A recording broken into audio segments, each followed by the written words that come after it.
Hey, so I want to talk today about priorities and why you're probably spending most of your time doing things that don't actually move the needle, right?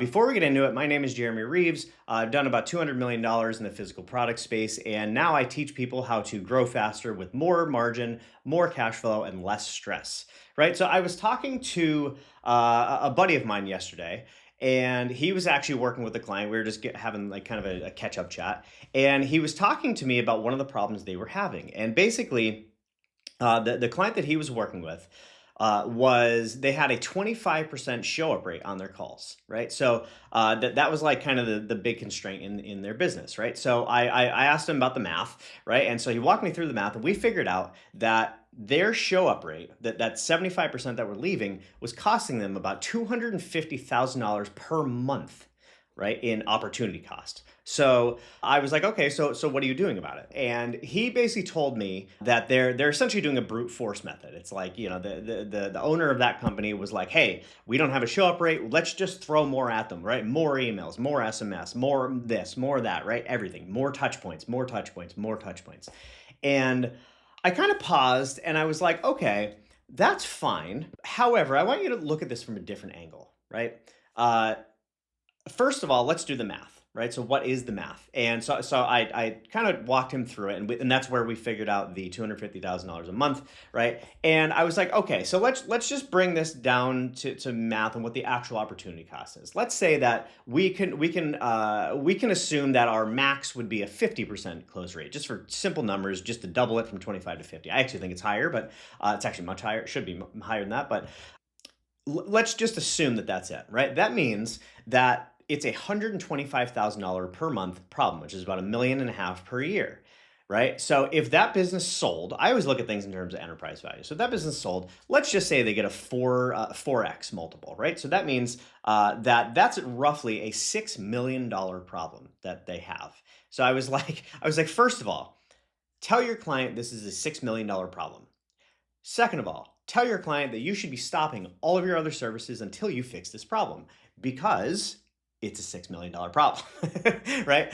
So that's number one. Is like let's dimensionalize the problem. Let's figure out what this problem actually is with numbers. It's what I do with all my clients. I walk through, and that's how you set priorities, right? You figure out, okay, we have 10 things that we could fix. Well, if out of those 10 things, let's spend half hour to run the numbers on the 10 things and figure out what that's actually costing us. And when you do that, right, you can figure out, oh, well, hey, this one's a $6 million problem. This is a really, really, really big problem. All right. So then I was like, okay, so you guys basically, your plan is essentially brute force your way through it. And to be honest, that's what most people would do. Is they would just look at the thing and just throw more marketing at it, right? And again, if you know me, I'm a marketing guy through and through. Love marketing. I've done $200 million in sales. I know how to market. Know how to sell stuff, right?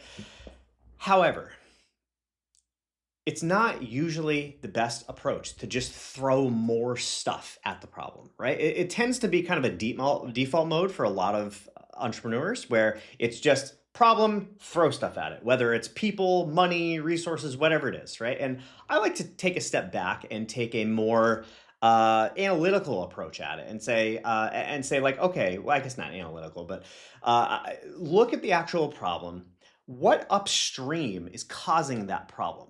All right. So in this case, I said, okay, so think of this. Let's just think through the psychology of this, right? Because I always look at the psychology and the economics, right? If you just layer those two things on there, that is going to dictate your plan of attack in most cases. Just psychology, economics. All right. So put those two filters on anytime you're making decisions. It'll help you out quite a bit, I promise. Right. So we did that. You're right. In just 5 minutes, walk through them. And basically what I said was, okay, so you're looking at it in terms of throw more stuff at it, but think about the psychology of someone. Why are only 25% of people showing up to these calls, right? What's the reason for that? Like there has to be a reason that 3 out of 4 people book a call and then don't show up for the call. And so to me, that shows a lack of a problem, right? They don't think that the problem is big enough, or they have a bunch of objections that haven't been overcome yet, right? So to me, that's not a setting problem. It's not a, like a booking problem. That is a marketing problem. All right. And the reason it's a marketing problem is because you haven't sold them strongly enough, hard enough on fixing the problem itself. So that comes down to marketing, right? Because the job of marketing is to pick people out of out of the ecosystem, right? Out of the ecosphere, and say, hey, you have this problem, we can solve it for you, right? Like if you just look at marketing in general, that's pretty much what it is you're there's a bunch of people up in the cloud and you're pulling people down out of the cloud and essentially saying, hey, you have this problem, come to me, right? Kind of like what this video is doing. And once you get people to you, then you have to very clearly articulate what their problem is and what it's costing them in terms of like with business owners. A lot of times I always bring it back to your economics, right? Because that's how we think in terms of profit and revenue and things like that, right? Sometimes it's like stress, overwhelm, things like that. So my suggestion for him was do the stuff. If you don't have enough emails already, fine, great. If you need more SMS, you don't have SMS, great. Fill the holes, plug the holes up. But secondarily, and actually primarily, I would actually say, is fix the psychology.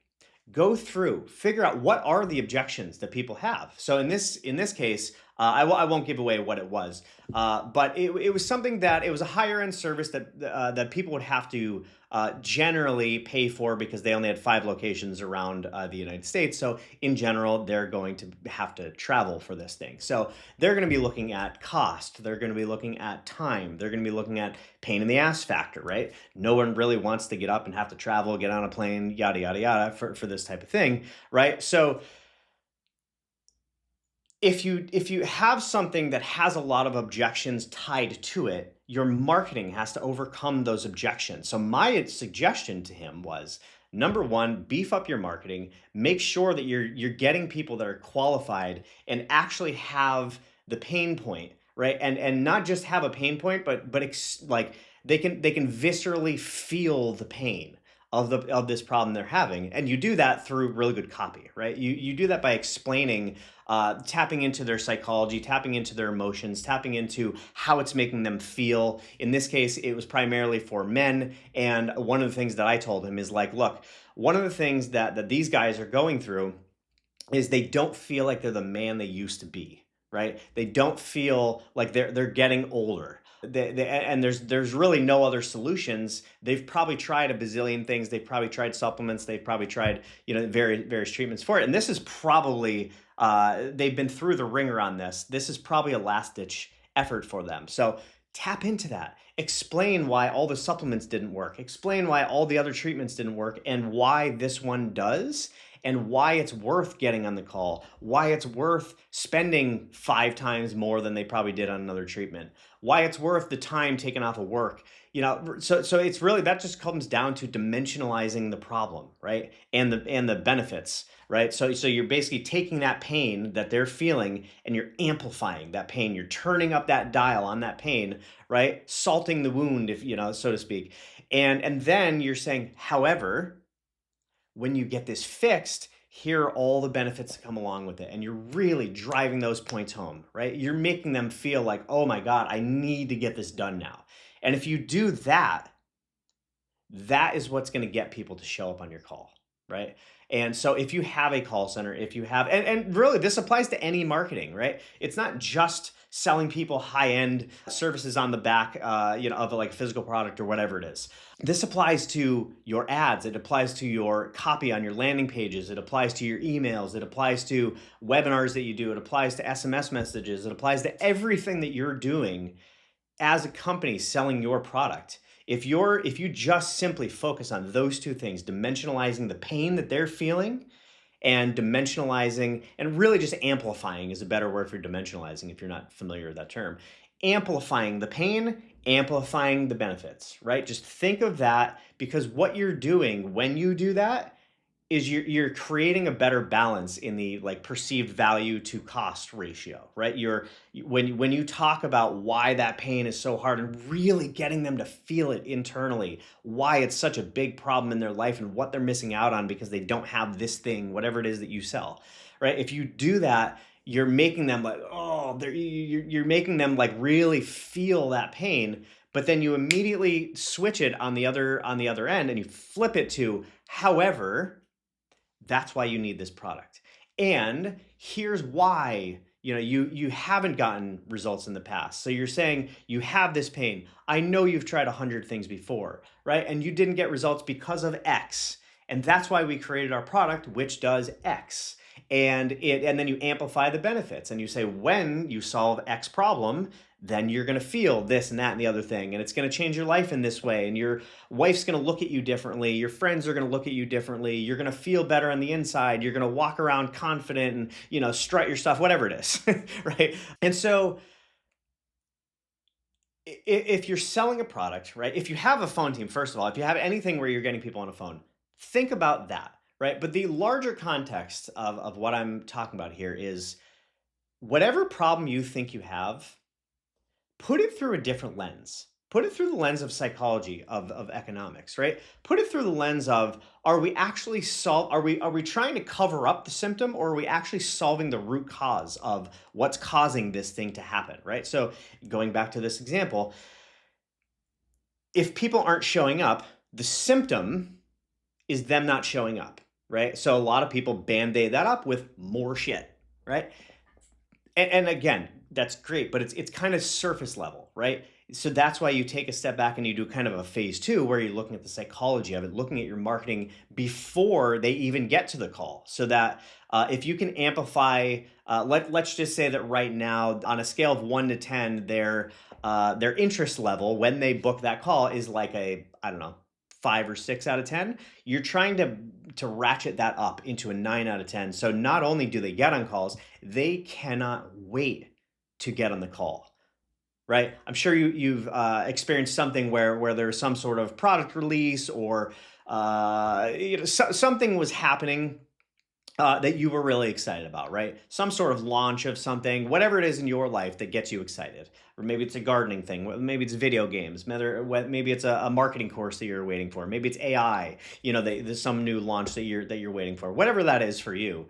Think about that what you feel emotionally as it's coming up. You get excitement, you get anticipation, right? That's what you want when you're trying to get people on a call. It's also what you want when you, like, in your marketing, in your ads, on your landing pages, whatever it is that you're selling and however you're selling it, you want to be creating those emotions so it doesn't feel like they have to buy your product. You want to create the feeling so they feel like they need to buy your product and they get excited for it. So anyway, I hope this helps. I hope it gives you something to think about. If it does, like, share, subscribe. If there's any links below, click them. If this resonated with you. I teach about this stuff all the time, and I'm just here to help. So I hope you have a great rest of your day. Hope this resonated, and I will talk to you soon.